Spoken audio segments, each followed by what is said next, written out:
Oh my, hey Jim, how you doing? Hi Peggy, doing good. Wow, you've got a great new toy here. It looks kind of old for a new toy, but it's so quiet. Mm-hmm.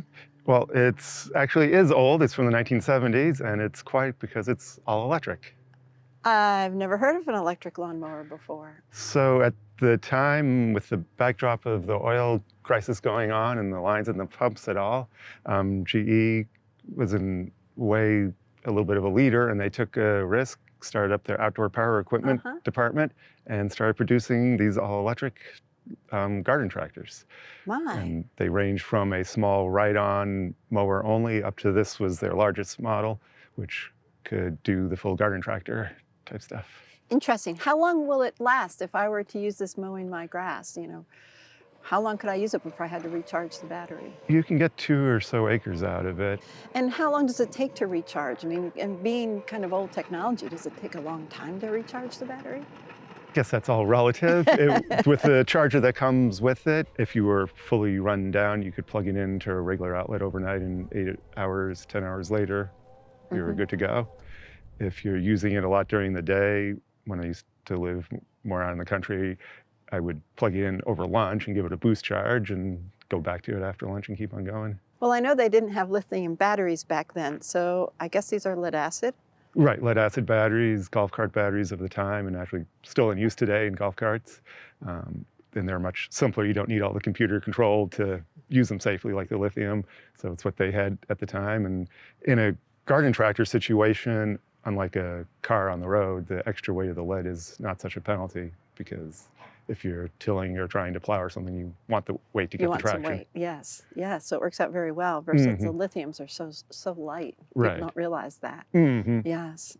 So Jim, did any of the technology from yesteryear be used as a basis for what's being developed today?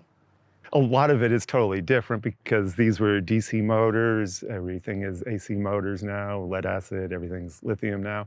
But the basics, that you have a motor and a controller and batteries, that's been the same. And yeah, I think that's helped lay the groundwork, that somebody had to do that more basic stuff first to get us to where we are today. Were any other companies involved with this, or is it just all GE? GE was the main one, and maybe this gets to your other question too, as to what came from their engineering. It seems that it possibly inspired a few other models to come out from some of the other companies at the time, ranging from John Deere had a little ride-on, and I've heard that JCPenney also had one too. So it was coming out in different ways. Oh, that's great. Well, do you have any of those? I'd love to see them. I do have a couple of others. We could go take a look. Okay, that sounds great. Well, Jim, you had mentioned earlier that you use the electric track to mow this area. So how does it handle on terrain? Well, on this flat space, it does great, no problems. And it also has done well for me when I used to live more out in the country and had a property with a steep slope down to a little river, and could mow going up and down there. I could also put a trailer behind and bring a load of wood up with me. So they're really versatile. They sure are. Wow. And also, there's many different brands I'm seeing. Right. In front here, we have one from Sears, which was the big company back then, and their monster catalog. So they briefly got into the electrics. And the yellow one we saw down there, General Electric had a separate line, which was basically the same thing, painted industrial orange. They marketed to factories, and you could get a forklift for it with a roll cage on top. You could set it up to tow a bunch of carts behind it to move materials around within. And the whole idea there is, as an electric, it is no exhaust, no pollution. Yes, that's very sustainable, very safe too. And orange is for safety, so that makes sense. Right. Yes. And then this red one here from Wheelhorse? Wheelhorse took over the product line for the last few years, and initially they just put out the exact same thing, painted in their color red. And then for a short while, they took some of their gas models and made electric versions. Let's compare electric versus gas. How is the torque on these vehicles? Oh, one of the neat thing about electric is it has full torque right when you first start going, which is great for the tractors. It's also fun as an electric car driver, that you step on it and it just starts going. Yes.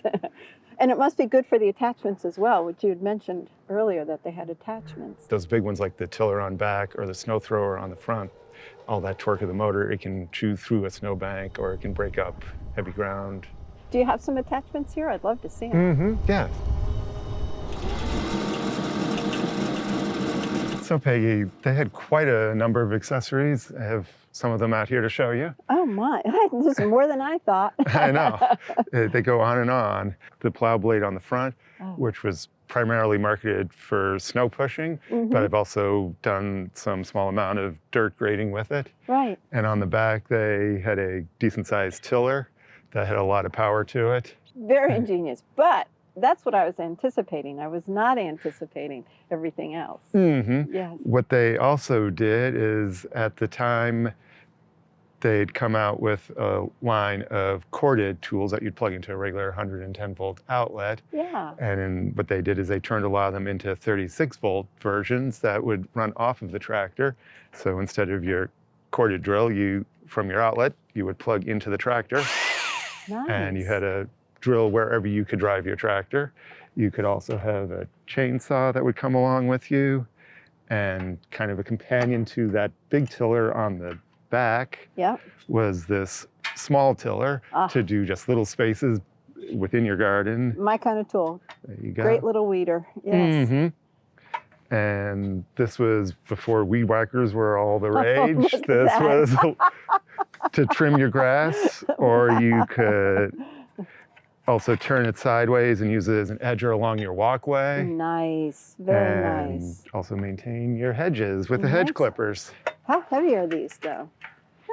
They're made of metal, they're a decent weight. Right. Yes. These days, cordless, everything is kind of taking the place, but it's pretty much the same technology, but with the battery built in versus a giant battery. Exactly. So. I think this is wonderful. And you don't even have to have the tractor run. It's all built. Right, it's all silent. Yes. And it was a little less common. They also had an inverter, which you could connect to it, and that would give you 120 volt power if you wanted to plug in something that wasn't specially made. Oh, wow. They really did think of everything. And I'm really impressed.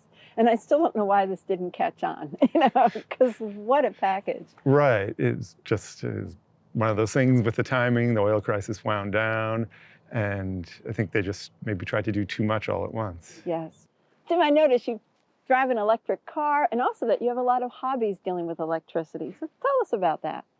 Well, in a way, like GE, I was a little bit ahead of the curve and started getting into electric cars, first electric bicycles and electric cars before they were commercially available.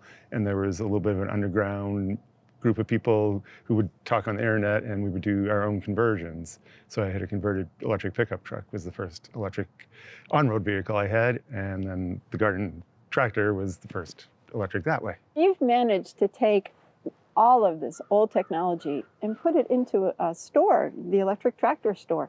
Well, I guess I've always liked all things electric, and specific to these tractors is there are a bunch of them out there still, and would like to see them in use and not get hauled off to the landfill or the scrapyard.